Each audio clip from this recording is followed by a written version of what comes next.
今回のゲストは監督、作家、役者、マルチタレントアーティスト、小川彩です。よろしく。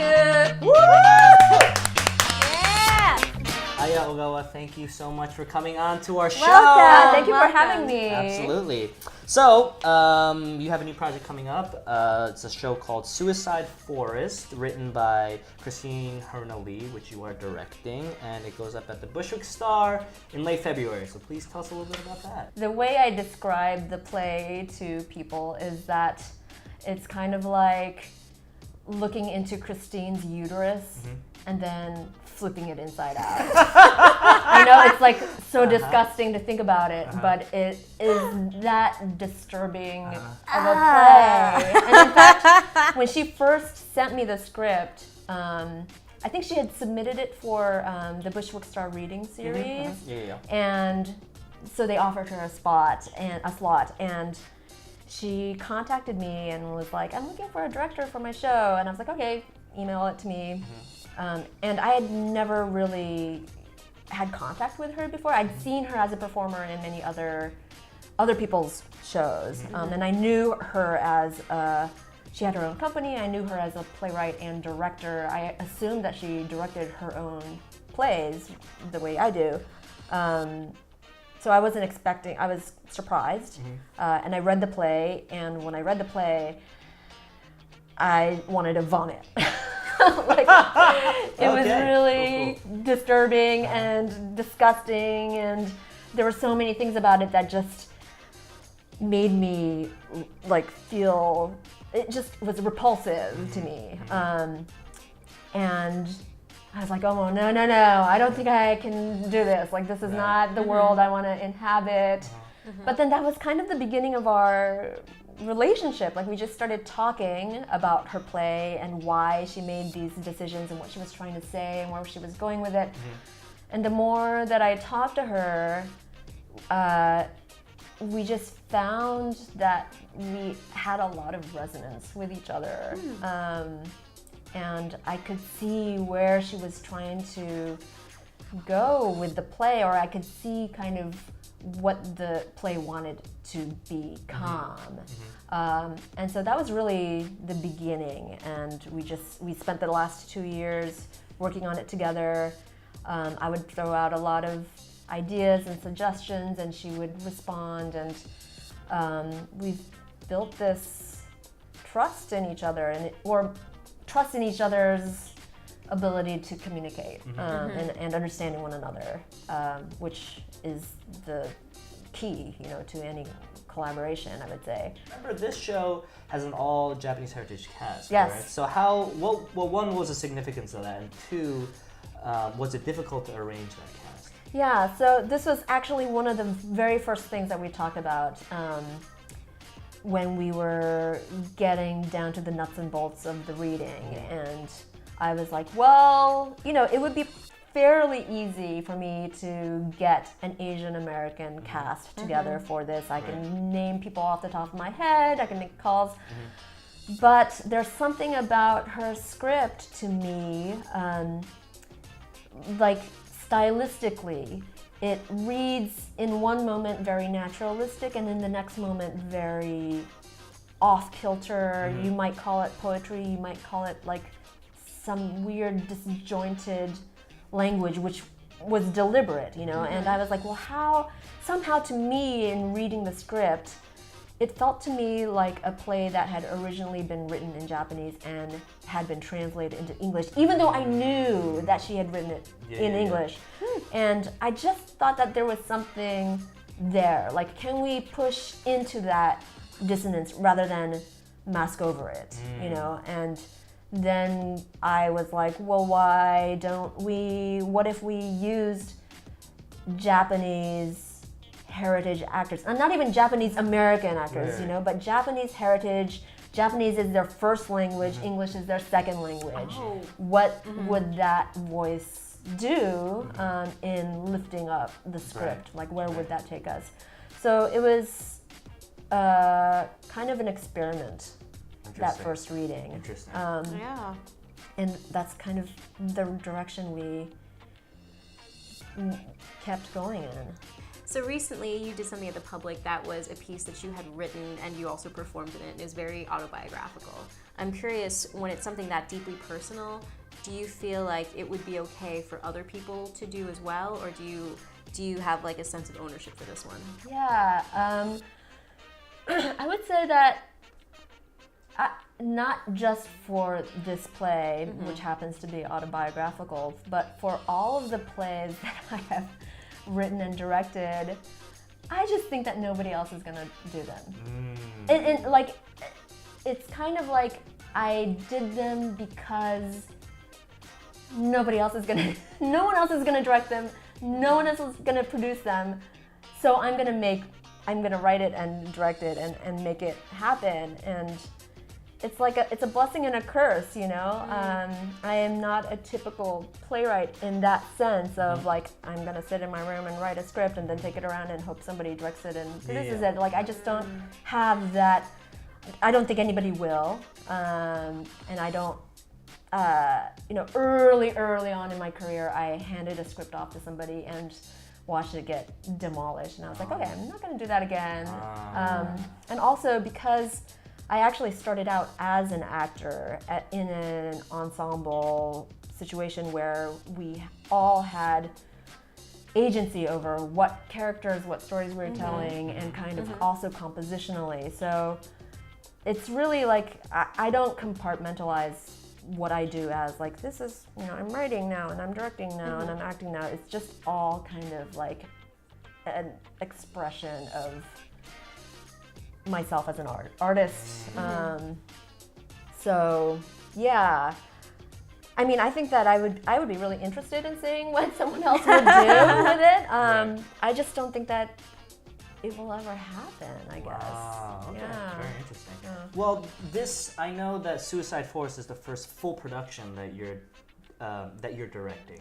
Of somebody else's. else's. I'm sorry. Yeah, somebody else's work. Right, Yeah. of somebody else's work. What are some of like the joys or challenges of directing your own work as opposed to someone else's? Taking it to production, at least. Yeah, well, I mean, I have to say it's a lot easier to work on my own plays just because I'm not precious about it, you know? Like, if I'm in rehearsal and I'm working on something and something just isn't feeling right or it's clunky, I can just be like, okay, I'm gonna cut this, I'm gonna move this around. Again, the text to me is not sacred, it's very malleable, it's really informed by who's in the room, it's very alive, I can change things, cut things right away. But with somebody else's work, especially like with Christine, and I was describing the way her text reads,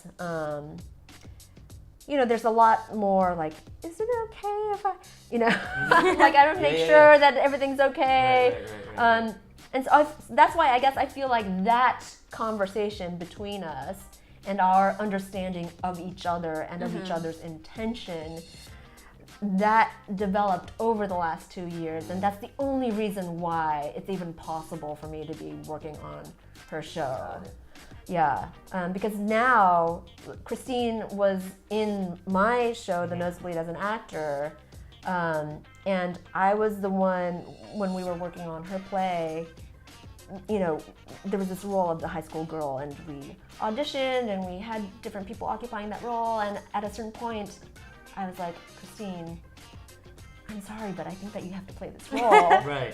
And I think that you have to write the role imagining yourself in it. Right. And I think that that will change the play, and it will change the thing that you're trying to create.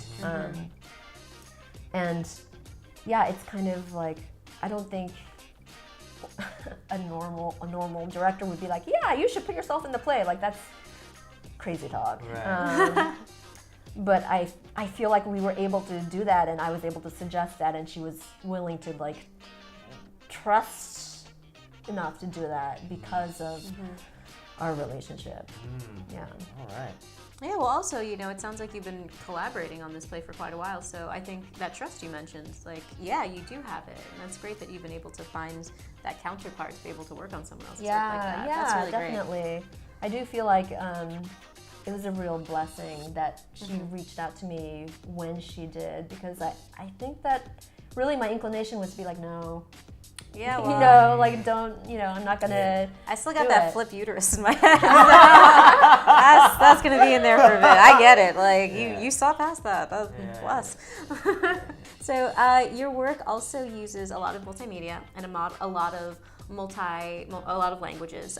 Is this reflective of like your upbringing, or is this like why do you have that in your shows? Yeah, so I would say that the multimedia aspect of it is not for multimedia's sake. Like it's a tool. It's it's not like I have to have video in all of my plays. Like I could care less actually if there's video or not. But they happen to be the right tools for me to express the thing that I wanted to express in any given moment in any given play. But the multilingual part, I would say yes, I guess it is very much reflective of how, not just how I was raised, but the world as I perceive it, especially in New York. Like we're just constantly surrounded by other languages and other cultures, and to kind of, dumb it down to a monolithic thing seems like just stupid or wrong, or that's not the way I experience life. It's not the way a lot of the people in my community experience life. So why not, try to do it the way we see it? Right.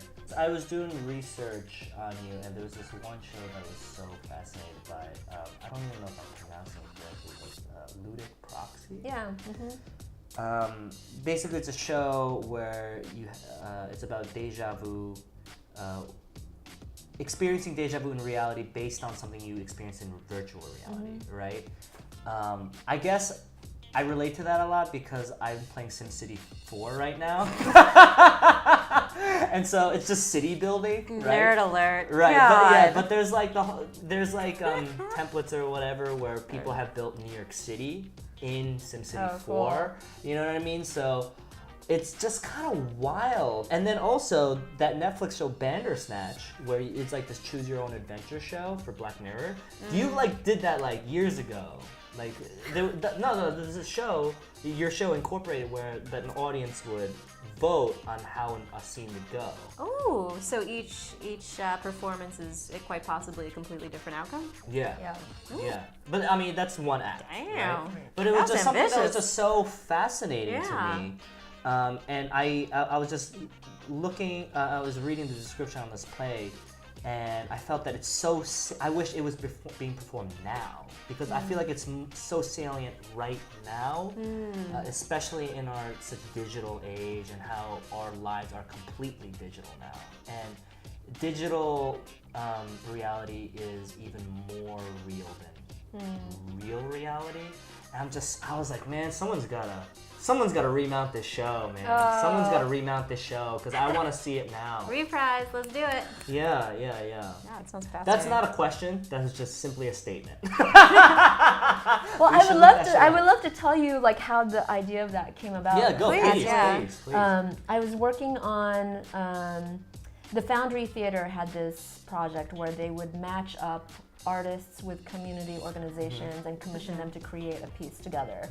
And I happened to be paired up with this group called CIDER, which was an advocacy group for the Nepalese community.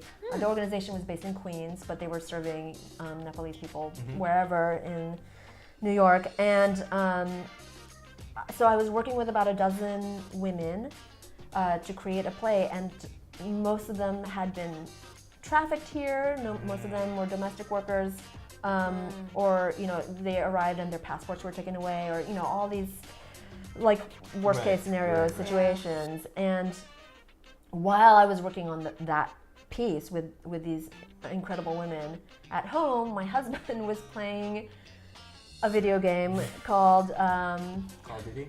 No, it's not Call of Duty. It was, I can't remember what it was called, but it was kind of like an Indiana Jones-esque. The protagonist is like a adventurer archaeologist, maybe, not sure. The bad guys are the Nazis, of course, but there's a lot of violence. As they should be, yeah. Perfect villains. Castlevania? Oh, no, it was like something 3. It's some trilogy. Okay. Well, we'll figure it out. I stopped at Zelda. Yeah. We'll figure I wish it I out. could contribute We'll more. figure it out. But in the middle of this game, after all this violence and, blowing up cities and stuff, you arrive at this village. And it looks like Nepal to me. Wow. And in this village, there's the clock goes away, so there's no timer on it. You don't have to get from point A to point B by a certain amount of time. You don't have to kill anybody. You're just, for a second, exploring this village, and you can talk to some kids, play soccer with some boy, or pet the ox, or talk to the village elder, whatever. And I was like, wow, this almost seems like a real place. Yeah. And what would happen if one of the women I was working with, one of the Nepalese women I was working with, who can no longer go back home, were to experience this video game and recognize her own home in the video game. And that kind of was the initial idea for the play. And then, of course, the earthquake happened. So then... in Japan. Yes, the March 11th earthquake in 2011. And that just naturally propelled me towards what was happening in Japan at that time, as well as researching what had happened at Chernobyl, in '86, and what did we learn from that, and then kind of thinking about the future. So those were the elements that were in play for that show. Yeah, it sounds like you made something pretty creative out of that chaos. Yeah, well, man. Wow. Someone's gotta fucking remount this shit. Yes. Someone gotta remount this shit. So, in addition to writing and directing, you also translate Japanese plays, most notably Toshiki Okada's work. How did you end up doing translations, and do you find that it shapes your own plays? Yeah, so I worked for the Japan Society for 6 years. Japan Society is this cultural institution based in New York, and they have a performing arts program department. They have their own theater, and so I would help to present and produce tours for Japanese artists coming to, or introducing their work to New York audiences, and maybe even tour the States, etc. So dance, traditional theater, and contemporary theater and music. And as part of my job, I would often have to create translations or subtitles for the shows, because we're showing it to an American audience. And then my boss, Yoko Shioya, who's still the artistic director there, she was the one who was like, I want to bring this theater company here. And at that time, Okada was like, his attitude towards the idea of his work being presented outside of Japan was like, no, impossible. No one can translate this. Like, this is a mess. And Yoko came up to me and she was like, listen, I want you to do this. And I was like, oh, okay. Shit. Like, yes, boss. And then I looked at the script and I was like, oh, fuck. Because Okada's work, especially at that time, this is like 10 years ago, 15 years ago, he was known for this particular style of writing, which basically was like 30 to 50 pages of monologue with no punctuation. And the whole point, or part of what he was trying to say about his generation of Japan, is that they couldn't say and they couldn't articulate their ideas in any definitive way. That their thoughts would just be meandering and circuitous and start in one place and go off in a completely other unexpected direction and never land anywhere. And that was kind of like the point of his plays, and just the very difficult part in translating them. But that's really how But you I did started. it. Yes, But you I did yeah. it. That's the thing. Okay, Woof. that's the thing. It happened though, and you did Yeah. it. Yeah. Yeah, it did happen, and that was the beginning of my relationship with Right. Okada. And since then, I've translated, most, if not all, of his Wow. plays into English. But I have to say that as a writer and as a translator, I just think that language is not fixed. What do you mean? That Oh. like the idea of I've had a lot of these a lot of these translations published, for example, and that fills me with a lot of anxiety and terror to think that it's fixed and this is the way it I is, see. Yeah, because yeah. I actually think that language I is see, living yeah. and I might have translated it in this way in that particular moment, and I might do it the same way again 6 months later or 6 years later, but I don't know, like 15 years later, it might, I might have had a different kind of take on it. And I think actually that's when people approach me to translate their work, I'm always like, look, I'm not a scholar, I'm not a linguist. Right. And what I bring to the table is that I am a contemporary practicing artist, and I understand how this relationship with audience works. And what I do is I try to understand as best as I can how the work landed with its audience in its native country, and then see what that parallel could be in America. So it's less about, I mean, of course it is about translating the language, but it's less about like meticulous, like this word and this, should be like this, but kind of more in a broader stylistic sense, or theatrical sense. Like how do you want this work to encounter the audience? And that's my focus, I would say.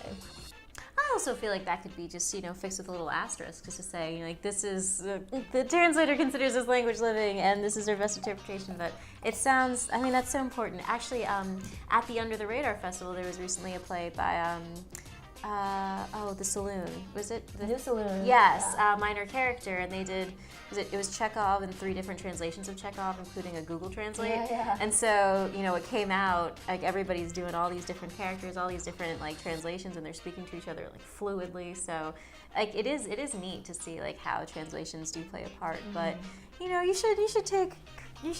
coming to you for a reason, clearly. So, congratulations. It sounds like Thank you. It sounds like this is work you take very seriously, and that you've been able to do well. So that's wonderful.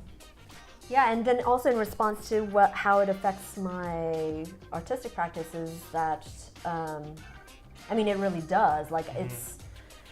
Have you ever read that book, Haruki Murakami's Hard-Boiled Wonderland? I have, yes, I have, yeah. So there's a whole section where he's like, what is he programming or coding or decoding or something? And he explains some kind of weird process where he empties out half of his brain, and like I feel like it's like that in a way. You're really, when I translate a work, I'm really placing myself inside the mind of the writer. So it does start to affect me in ways that I'm not even fully aware of until I look back and I'm like, oh, wait a second.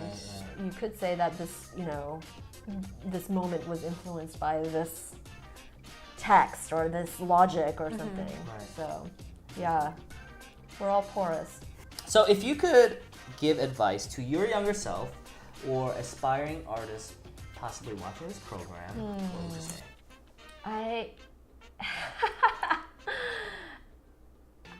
The only thing I have to say is to fucking go for it. Just go for it. I feel like I grew up with so many people saying like, no, you can't do that. You can't do this. You can't do that. We don't want that. You don't. No. And as a result, I not only have a chip on my shoulder, but like I've internalized a lot of that kind of criticism, and I think like, wow, what could I have done if I had not, if I had really just like been supported and went for it.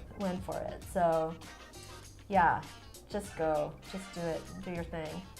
And finally, what would you recommend? It could be anything at all. Yeah, this is a tough one, and I would say that the thing that I recommend right now is the Instant Pot. And Whoa! Whoa! Wait, is that okay? That was on my wish list. I didn't get it, but I've been wanting No, one that just so came out of bad. left field. That's, Ah, I love it. oh my god. Yeah, it's a. If you don't know, it's a pressure cooker. It's a pressure cooker. It's an electric pressure cooker. Why can I not say that word? Electric pressure cooker. But yeah, it has really like simplified my life in an amazing way. Nice. Yeah. That's right. Put some ingredients, come home to a meal. Yeah, exactly. But also like make things that you ordinarily wouldn't make. You know. So yeah, it's changed my life. It's hard for me to recommend art. So don't. You don't have to. Forget you, Art. I got an Instant Pot. Man, if only we had a sponsorship, now we can say brands. I feel But- like we should now. Oh, we should. actually, wait, there is one more thing think that it I is would Go love ahead. to Go recommend. ahead. And this is, I mean, if speaking of sponsorship, like I would love to get the sponsorship for this this thing that I'm going to recommend, which is apple cider vinegar. Oh my god! Dude! Apple cider vinegar. Wait, Logan Vaughn. literally, our last guest, literally recommended the He's same like, thing. a little fun thing, drink apple cider vinegar. It's Yo, this is a okay. conspiracy. This is the apple cider vinegar industrial complex. This is a conspiracy. Brought No to you way, two by guests apple recommending. cider No, vinegar. It's for real. Did you watch the rest? No, This I is a didn't. conspiracy. This is bullshit. This is crazy. Or you should just listen to their advice. I'm on it. All right, I Maybe bought I it. gotta get Look, it. morning and evening. Do you just like take a shot of No, it? no, no, Someone no, said no, put no, it no. in tea or something, or a little bit of hot, warm water, honey. And if you want to spice it up with some fresh grated ginger or some lemon, go for it. But no, I usually just a little bit of warm water, honey, and apple cider vinegar, the Bragg's kind with the mother, in the morning and in the evening, and you will not get sick. All right. Okay? that is Do awesome. it. Do it. Well, that's it. Cheers. Thank Thank you. you. Thank you so so much. Thank お you. 越しいただきありがとうございます。ありがとうございます。ありがとうございます。 Arigato. All right, cheers, y'all. See you later.